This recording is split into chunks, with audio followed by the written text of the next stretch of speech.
Hello and welcome. My guest is one of the more unusual ministers in this government. Unlike most other ministers, he's not a politician by background. In fact, he spent most of his career as an author and an international civil servant, only joining politics after he was 50. But after that, he's moved quickly to make up for lost time. He's handsomely won a popular election, and now he's one of the best-known ministers in this government. Shashi Tharoor, welcome to the program. Thank you, Vir. Good to be with you. Had politics been on the horizon? Had it been on your list of options?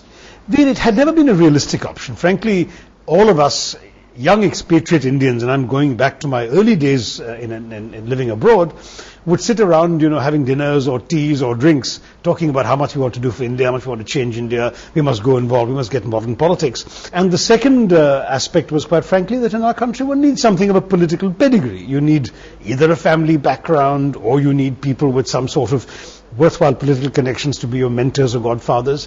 It doesn't work that easily. There, I think, my being able to come in with a prior reputation meant that I had access at the highest levels of the parties, both in Kerala and in Delhi. In many cases, I knew the people earlier. I mean, it's been a great privilege of mine to have known Prime Minister Manmohan Singh since his Geneva days in the 80s. But I've also seen the Congress President, Mrs. Sonia Gandhi, since the early 90s, on her visits to New York, my visits to Delhi. I've had connections, I can't say close friendships, but connections to very many other leaders of the Congress Party. But I realized that if you wanted to get involved in politics, you had to stake out your own position, decide what your beliefs and convictions were, and with whom you could make a worthwhile contribution. So you joined the Congress Party, you decided to join the Congress Party. I was invited both in Delhi and Kerala to consider joining the party.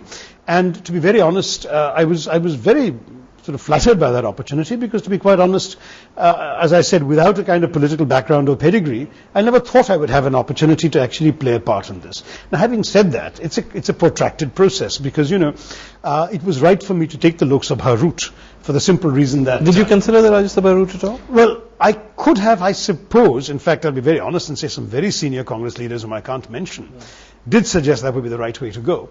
But I had two thoughts that militated against. The first was, I very much wanted to remain affiliated with Kerala, because this was, a certain rootedness is inevitably necessary in our politics. And in Kerala, our party had done so badly in the previous state assembly elections, there would be no Rajya Sabha options from our side. At least not in the foreseeable future. But secondly, I thought it's precisely someone like me, coming from long years of residence abroad, who needs to prove that he has the right to speak for his own people, and therefore the right...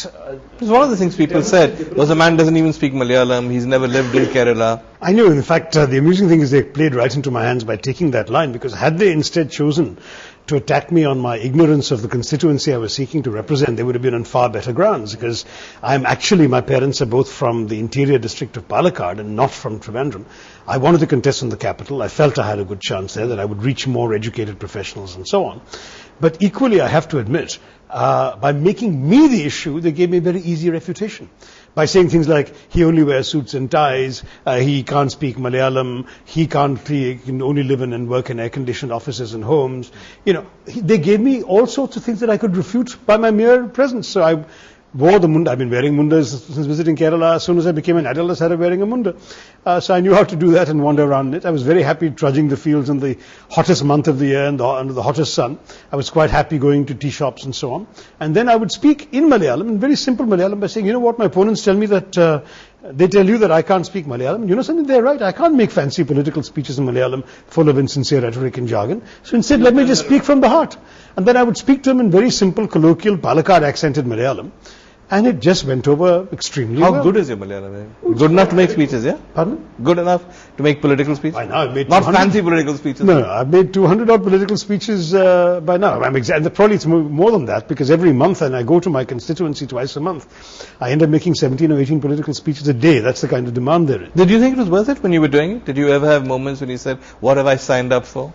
Sure, if I said I didn't have those moments, I'd be totally insincere. No, there were certainly moments when I thought, A, am I making an ass of myself? B, can I sustain this indefinitely? You expect to be a minister? You were a first-term MP. I have to say that until the moment I got the call from the Prime Minister and the Congress President sitting together, I have to say that I never expected it. And the Foreign Ministry? That I'm very pleased about, because To be honest, coming into a new profession is tough enough. Coming into a totally unfamiliar ministry as well as managing a constituency would have been quite a challenge.